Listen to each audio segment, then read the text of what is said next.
Hello friends, நேற்று வந்துட்டு பிறந்தநாள் வீட்டுக்கு போனேன்னு சொன்னோம்ல. அங்கே கேக் வெட்டி முடிஞ்சதுக்கு அப்புறமாட்டு சாப்பாடு ரெடி ஆகிட்டு இருந்துச்சு. அதனால நாங்களும் போய் சாப்பிட்றதுக்கு போயாச்சு.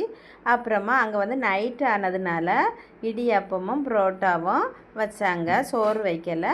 இந்த இடியாப்பமும் சூப்பராக இருந்துச்சு. அப்புறமா கேசரி வச்சுருந்தாங்க, அப்புறம் தயிர் உள்ளி வச்சுருந்தாங்க, வேறு சிக்கன் கிரேவி வச்சுருந்தாங்க. அப்புறம் வந்துட்டு சூப்பராக இருந்துச்சு. கடலை குருமாயும் வச்சுருந்தாங்க. செம்ம டேஸ்ட்டாக இருந்துச்சு ஃப்ரெண்ட்ஸ். அதனால் நானும் எங்கள் அண்ணன் பிள்ளை வேறு என் மகா எல்லோரும் சாப்பிட்டோம். என் மகா வந்து வீடியோ எடுக்கிறதுனால சேரில் இடம் போட்டுட்டு அப்படி போயிருந்தா. அப்புறமா சாப்பிட்டு முடித்ததுக்கு அப்புறமாட்டு சின்ன ஒரு குட்டி பையன், எங்கள் அண்ணனுக்கு பேரன் தான் இது, அவன் வந்துட்டு சாப்பிட்டு முடித்த உடனே எடுக்கிறதுக்கு அவங்க அம்மா போனாங்க சாப்பிட்றதுக்கு. நான் வச்சுருந்தேன். எல்லா குட்டி பிள்ளைங்களும் இருந்தாங்க. டாட்டா காமிச்சாங்க எல்லோரும்.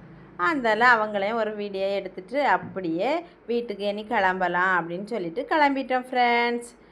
மறக்காமல் நம்ம சேனலை சப்ஸ்கிரைப் பண்ணுங்கள். டாட்டா.